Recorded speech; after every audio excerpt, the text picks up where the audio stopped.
දවසක් කියලා සියලු දෙනාම ඉතාමත්ම සාදරයෙන් පිළිගන්නවා. ඔන්න අදත් ගෙනල්ලා තියෙන ඔබ වෙනුවෙන් ඉතාමත්ම වැදගත් කොටසක්.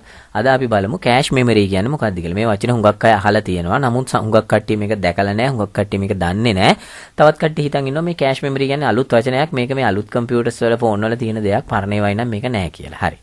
මතක තියාගන්න කෑෂ් මෙමරි කියන්නේ Pentium 1 කම්පියුටර් එකේ ඉඳලම පරණ ෆෝන් එකේ ඉඳලා අද දක්වා තියෙන ෆෝන් වලට තියෙන ඒ උපකරණයක් තමයි මේ කෑෂ් මෙමරි කියලා කියන්නේ. එතකොට මේ කෑෂ් මෙමරි කියන්නේ හાર્ඩ්වෙයාර් එකක්ද සොෆ්ට්වෙයාර් එකක්ද කියලා කිව්වොත් ඇත්තටම කෑෂ් මෙමරි කියන්නේ නම් හાર્ඩ්වෙයාර් උපකරණයක්. ඊට අමතරව කෑෂ් ඇප් කියලාත් ඇප් එකකුත් සොෆ්ට්වෙයාර් වලිනුත් තියෙනවා. හරි. ඉස්සෙල්ලා අපි බලමු මේ කෑෂ් මෙමරි කියන හાર્ඩ්වෙයාර් ඩිවයිස් එක මොකක්ද කියලා. එතකොට කම්පියුටර් එකක් ගත්තම මේ කම්පියුටරේ තුල ඔබ හાર્ඩ්වෙයාර් ඩිවයිසස් හැටියට හાર્ඩ් ඩිස්ක් එක සහ RAM එක හොඳින්ම අඳුරනවා. මොකද්ද?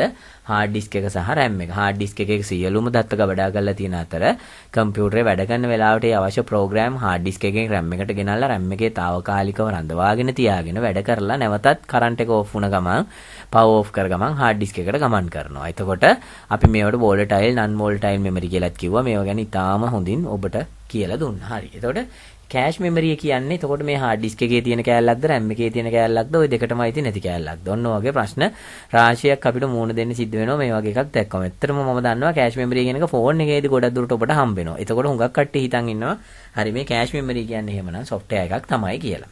මතක තියාගන්න මේ කෑෂ් මෙමරි කියන්නේ හાર્ඩ්වෙයාර් ඩිවයිස් එකක්. එතකොට හાર્ඩ්වෙයාර් උපකරණයක්. එතකොට කොහේද මේක තියෙන්නේ? අපි දැකලා නැහැ.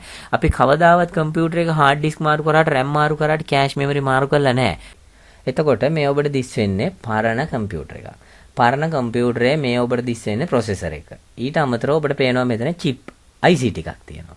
ඒකේ ලියලා තියෙනවා කෑෂ් කියලා මෙගාබයිට් 256යි මෙගාබයිට් 886යි වගේ ලියලා තියෙනවා. හරි මතක තියාගන්න මේ පරණ කම්පියුටර්ස් වල මේ කෑෂ් මෙමරිය කියන එක වෙනම ඉන්බිල්ට් මදර්බෝඩ් එකේ වෙනම chip IC හැටියට ආවා. එතකොට කවදාවත් අපි මදර්බෝඩ් එකේ තියෙන IC එකක් ගලවලා මාරු කරන්නේ නැති නිසා මේ කෑෂ් මෙමරි කියන එක අපිට ලොකුවට හුරු නෑ.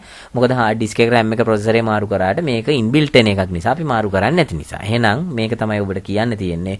පරණ කම්පියුටර්ස් වල සහ පරණ ෆෝන් වල මේ කෑෂ් මෙමරි කියන එක මදර්බෝඩ් එකේ ඉන්බිල්ට් වෙනම IC හැටියට ආවත් නවීන අලුත් කම්පියුටර් සහ අලුත් Android ෆෝන් වල මේක ප්‍රොසෙසර් එකේ ඇතුළෙම කොටසක් හැටියට එනවා. ඔන්න ඕක තමයි දැනගන්න ඕනේ. එහෙමනම් මොකද්ද මේ කෑෂ් මෙමරිය කියලා කියන්නේ? අතීතයේ තිබිච්ච කම්පියුටර් වල සහ ෆෝන් වල වෙනම ප්‍රොසෙසර් එකට අමතරව වෙනම කොටසක් හැටියට ආවත් දැන් නවීන පන්නේ සියලුම කම්පියුටර් සහ ෆෝන් වල ප්‍රොසෙසර් එක ඇතුළෙම තියෙන හાર્ඩ්වෙයාර් ඩිවයිස් එකක් හાર્ඩ්වෙයාර් කොටසක් හැටියට එන IC එකක් හැටියට එන chip එකක් හැටියට එන කොටසක් තමයි මෙන්න මේ කෑෂ් මෙමරි එක කියලා කියන්නේ. එහෙමනම් මම හිතනවා අදින් පස්සේ ඔබට මේ කෑෂ් මෙමරිය තියෙන තැන මේවා ගැන ගැටලුවක් ඇති වෙන එකක් නෑ. අපිට මේ කෑෂ් මෙමරි එතකොට අලුත් ෆෝන් වල අලුත් කම්පියුටර්ස් වල දකින්න වෙන්නේ නෑ. ඇයි ඒක තියෙන්නේ ප්‍රොසෙසර් එක ඇතුළෙම ඉන්බිල්ට් එන එකක්. එතකොට පිටින් දකින්න වෙන්නේ නෑ. නමුත් ඔබ දන්නවා කෑෂ් මෙමරිය වැඩි කම්පියුටර්ස් වල ගාණ වැඩි, performance වැඩි කියනවා, ස්පීඩ් එක වැඩි කියනවා. ඔයගේ මත ගොඩාක් තියෙනවා. එතකොට දැන් අපි බලමු මේ කෑෂ් මෙමරි එකේ මොන වගේ දෙයක්ද කෙරෙන්නේ කියලා. දැන් හැමෝම දන්නවා කෑෂ් මෙමරි කියන්නේ හાર્ඩ්වෙයාර් ඩිවයිස් එකක්. ඒ හાર્ඩ්වෙයාර් ඩිවයිස් එක පරණ ඒවායි තිබුණා. වෙනම අලුත් ඒවායි දැන් මේ ඔක්කොම ප්‍රොසෙසර් එක ඇතුළට එන උපකරණයක් හැටියට IC එකක් හැටියට වෙනම කොටසක් හැටියට ප්‍රොසෙසර් එකේම තියෙන කොටසක් හැටියට ඇවිල්ලා තියෙනවා. දැන් අපි බලමු මේකෙන් මොකද කරන්නේ. නවීන පන්නේ කම්පියුටර් සහ phone modern phone Android phone වල මේක ප්‍රොසෙසර් එක ඇතුළෙම ඉන්බිල්ට් කොටසක් හැටියට එනවා. මොකද්ද මේ කෑෂ් මෙමරි කියලා කියන්නේ? ඔබට ඉතාලම සරලව තේරුම් ගන්න පුළුවන් විදිහට මම පැහැදිලි කරන්න. හරිද? අපි ගමු ලයිබ්‍රරියක්. ලයිබ්‍රරියේ තියෙන පොත් රාක්කය ගත්තම මේ පොත් රාක්කය තුල ලයිබ්‍රරියේ තියෙන සියලුම දත්ත ටික අන්තර්ගත වෙනවා පොත්පත් වල. හරි. එතකොට ඒ ලයිබ්‍රරියේ තියෙන රාක්කවල තියෙන පොත් ටික අපි ගමු හાર્ඩ් ඩිස්ක් එක හැටියට. එහෙනම් කම්පියුටරේ තියෙන සියලුම දත්ත ටික තියෙන හાર્ඩ් ඩිස්ක් එකේ. ඒ වගේම මේ ලයිබ්‍රරියේ තියෙන පොත්වල ඔක්කොම තියෙන්නේ මේ රාක්කවල තියෙන පොත්වල. හරි.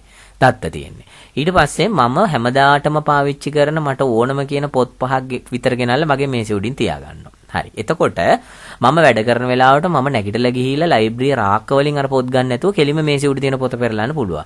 එතකොට ඔබට තේරෙන්න ඕන නැගිටලා ගිහිල්ලා රාක්කෙන් පොතත් තෝරගෙන ඇවිල්ලා වැඩේ කරනවට වැඩිය අර මේසෙ උඩ තියෙන පොත අත දාලා අරගෙන දිගහැරලා බලන එකෙන් ලොකු කාලයක් ඉතුරු වෙනවා.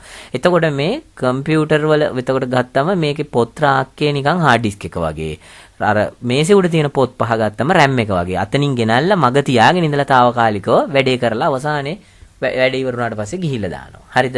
එතකොට ඔන්න මෙතනදී වේගය ස්පීඩ් එක වැඩි වුණා මේ RAM එක නිසා. හරි. දැන් කතා කරන්නේ කෑෂ් මෙමරිය ගැනනේ.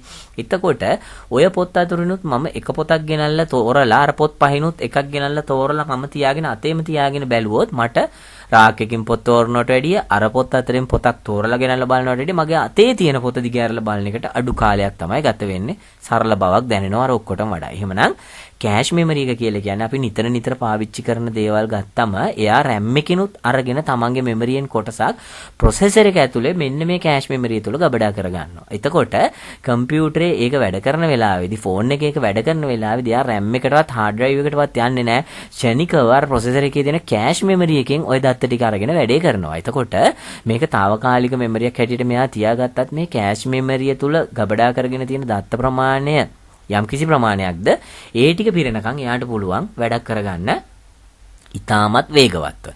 එතකොට දැන් ඔබට තේරෙන්න ඕන නම් මේ කෑෂ් මෙමරි කියන එකෙන් ස්පීඩ් එක තවත් වැඩි වෙනවා. ඇයි ඒ RAM එකට යන්නේ නැහැ, hard drive එකට යන්නේ නැහැ. කෙලින්ම bypass කරලා වගේ අතනින්ම දත්ත ටික අරගෙන ප්‍රොසෙසර් එකෙන් වැඩේ කරනවා. එතකොට මේ කෑෂ් මෙමරි ගත්තම L1, L2, L3 කියලා කොටස් තුනකට බෙදෙනවා. ඒ වගේ ස්පීඩ් එක අනුව. හරිද? එතකොට මේ L1 කියන එක තමයි ස්පීඩ් එක වැඩිම, L2 කියන එක මධ්‍යම, L3 කියන එක ඊට වඩා සාපේක්ෂ වශයෙන් අඩුයි. එතකොට දැන් ඔබ දන්නවා කම්පියුටරයක් මිලදී ගන්න ගියාම කෑෂ් මෙමරි එක වැඩි නම් ඒකේ ගාණ වැඩි. ඇයි කට්ටිය කියනවා කෑෂ් මෙමරි එක වැඩි නම් performance වැඩි කියලා. එහෙමනම් කෑෂ් මෙමරි එක hardware කොටසක් හැටියට කෑෂ් මෙමරිය වැඩි වෙනවා කියන එකෙන් අදහස් කරන්නේ මොකද්ද? RAM එක වැඩි වෙනවා කියන්නේ මොකද්ද? වැඩි කොටසක් කාඩ් එකකින් ගෙනල්ලා RAM එකේ තියාගන්න පුළුවන්. එහෙනම් කෑෂ් මෙමරිය වැඩි වෙනවා කියලා කියන්නේ මොකද්ද? වැඩි කොටසක් RAM එකෙන් ගෙනල්ලා කෑෂ් මෙමරි එක ඇතුලේ තියාගන්න පුළුවන්. එහෙමනම් කිසියම් ෆෝන් එකක කිසියම් කම්පියුටර් එකක කෑෂ් මෙමරියේ සයිස් එක ප්‍රමාණය වැඩි වෙන්න එයාට වඩා වැඩි දත්ත ප්‍රමාණයක් ගෙනල්ලා ගබඩා කරගෙන තියාගෙන වැඩ කරන්න පුළුවන්. එතකොට performance වැඩි, ස්පීඩ් එක වැඩි. දැන් මෙතන පොඩි පරස්පර භාවයක් එනවා. මම දන්නවා හොඳටම. ෆෝන් එකේ එහෙම කෑෂ් මෙමරිය පිරුණාම ස්ලෝ වෙනවා කියනවා. දැන් මම මෙතන කියනවා hardware මේ කොටසක් හැටියට තියෙන කෑෂ් මෙමරියේ capacity එක වැඩි වුණාම ස්පීඩ් එක වැඩි වෙනවා කියලා. මේ කරුණ හොඳට මතක තියාගන්න. කෑෂ් මෙමරි කියන hardware device එකේ ප්‍රමාණය වැඩි වෙන්න කිලෝබයිට් මෙගාබයිට් ගන්න වැඩි වෙන්න performance වැඩි වෙනවා. ෆෝන් එකේ හෝ කම්පියුටර් එකේ ස්පීඩ් එක වැඩි වෙනවා. හරිද? එතකොට කෑෂ් ඇප් එක ගැන දැන් අපි කතා කරමු. මොකද්ද මේ කියන්නේ කියලා. දැන් කතා කරන්නේ ඇප් කෑෂ් එක. එහෙනම් කෑෂ් මෙමරි කියන්නේ hardware device එකක්. ඊට අමතරව මේ කෑෂ් එක software එකක් හැටියටත් කොටස් වල තියෙනවා. හරිද? එතකොට ඇප් කෑෂ් එක කියලා කියන්නේ වෙබ් බ්‍රවුසර් එකක් වෙන්න පුළුවන්, Adobe Premiere, ඒ වගේ Adobe Photoshop වගේ ලොකු software එකක් වෙන්න පුළුවන්, YouTube එක වෙන්න පුළුවන්, WhatsApp එක වෙන්න පුළුවන්. මේවයිදී අපිට ඔබට පේනවාද මෙතන කෑෂ් කියලා මෙගාබයිට් 26.9 කොටසක් පෙන්නනවා. හරිද? එතකොට මේ තියෙන්නේ මතක තියාගන්න ඇප් එකේ. දැන් Chrome කියන ඇප් එකේ කෑෂ් වලට වෙන්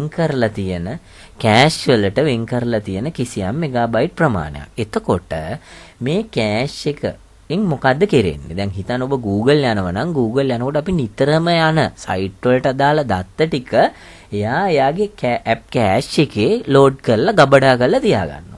එතකොට ඒ සයිට් එකට අපි ඊළඟ මොහොතේ යන්න හැදුවොත් එයා ක්ෂණයෙන් මොකද්ද අර ඇප් එකේ කෑෂ් එකේ තියෙන මෙමරිය හරහා වෙනදට වැඩිය වේගයෙන් ලබා ගන්න පුළුවන්.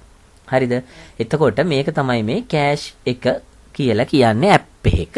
හැබැයි ප්‍රශ්නයක් තියෙනවා. අපි දන්නවා මේ කෑෂ් ඇප් එක ෆුල් වුණාම ස්ලෝ වෙනවා කියලා කියනවා. මේකෙන් අදහස් කරන්නේ මෙහෙම දෙයක්. අර කෑෂ් මෙමරියේදී hard drive එකේදී ප්‍රමාණය වැඩි වෙන්න වැඩි දත්ත ප්‍රමාණයක් අපිට ගබඩා කරගන්න පුළුවන්. ලොකු ප්‍රමාණයක්.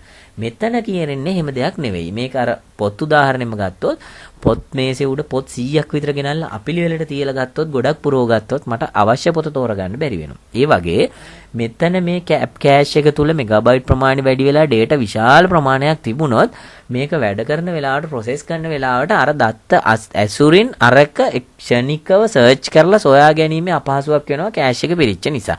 එතකොට මේ software එකට මේක ලොකු බරක් වෙනවා, load එකක් වෙනවා. එතකොට මේ software එක හරියට වැඩ කරන්නේ නැතුව slow වෙනවා, stuck වීමක් වෙනවා. එහෙනම් වැරදි අවබෝධයක් ඇති කරගන්න එපා. කෑෂ් මෙමරි hard drive එක විශාල වෙන තරමට අපිට හොඳයි ස්පීඩ් එක වැඩි වෙනවා වගේම ඇප් කෑෂ් එකේ මෙමරිය පිරෙන තරමට අපේ ස්පීඩ් එක අඩු වෙනවා, ස්ලෝ වෙනවා. ඒක නිසා මතක තියාගන්න අපි වැඩක් කරනකොට හැම විටම මේ කෑෂ් එක ක්ලියර් කරන්න පුරුදු වෙන්න. එතකොට ගොඩාක් දුරට මේකේ ස්පීඩ් එක performance වැඩි කරගන්න පුළුවන්. අපි ඒ වගේම ගිහලා බලමු තවත් app කිහිපයකට. මේ ඔබට දිස් වෙන්නේ WhatsApp. බලන්න WhatsApp එකේ cache එක megabyte 14.62 cache එකක් පෙන්නනවා. එතකොට මේව පිරෙන්න මේක slow වෙනවා. එතකොට cache එක අපි clear කර ගමන් speed එක වැඩි වෙනවා. හැබැයි මතක තියාගන්න අර මුල් අවස්ථාවේ cache එකේ යම් load data ප්‍රමාණයක් තියාගෙන මොකක් හරි එකට යනවා නම් කොහේ හරි site එකකට හෝ ඒ වගේ නිතර පාවිච්චි කරන එකකට මේ cache එකේ තියෙන දත් අරගෙන ඒක වේගෙන් වැඩ කරනවා. නමුත් cache එක පිරිලා වැඩි වෙනකොට load එක වැඩි වෙලා මේක slow වීමකට ලක් වෙනවා. දැන් ඔබ InShot වගේ එකක් පාවිච්චි කරනවා නම් cache memory එක වැඩි වුණ ගමන් මොකද්ද මේ edit කරන වීඩියෝ එකේ කිසිම quality එකක්වත් නැහැ. stuck වෙන්න ගන්නවා, හිර වෙන්න ගන්නවා, වැඩ කරන්නේ නැහැ. ඒ වගේ දේවල් ඔබට දකින්න පුළුවන්. එතකොට මෙන්න මේක තමයි app cache එකේ වෙනස. අරක තමයි hardware drive එකක් හැටියට, hardware device එකක් හැටියට cache memory එකේ තියෙන වෙනස. එතකොට මම හිතනවා අදින් පස්සේ ඔබට මේ cache memory කියන්නේ මොකක්ද කියන එක ගැන ප්‍රශ්න ඇති වෙන එකක් නැහැ. කම්පියුටර් එක වෙන්න පුළුවන්, ෆෝන් එක වෙන්න පුළුවන්. මේ දෙකටම අදාළයි. එහෙනම් hardware device එකක් හැටියට, hardware drive එකක් කොටසක් හැටියට තියෙනවා වගේම app එකක් හැටියටත් මේක තියෙනවා. app එකක් හැටියට තියෙනවා ගොඩාක් දුරට පාවිච්චි කරන social media platforms වල. ඒ වගේම Adobe Premiere, Photoshop වගේ ලොකු software වල. මොකද cache එක තියාගෙන ඒ cache එකකින් තමයි වැඩ කරන්නේ. ඒ වගේම මතක තියාගන්න cache එක clear කරාම performance වැඩි කරගන්න පුළුවන් කියලා මතක තියාගන්න. hardware එකක නම් cache එක අපිට වැඩි කරන්න බෑ. වැඩි එකක් මිලදී ගන්න පුළුවන්. ගත්තොත් එතනත් performance වැඩි. ඒක නිසා තමයි කම්පියුටරේ මිලත් අධික වෙන්නේ cache memory එක වැඩි වෙච්ච කම්පියුටර් එක. මම හිතනවා එහෙමනම් ඔබට cache එක සහ cache memory සම්බන්ධව ගැටලුව ඇති වෙන එකක් නෑ. ඉතාමත් හොඳ අවබෝධයක් ලැබෙන්නේ නැති. එහෙනම් මේ වගේම වැදගත් පාඩමකින් හම්බ වෙමු. ස්තුතියි.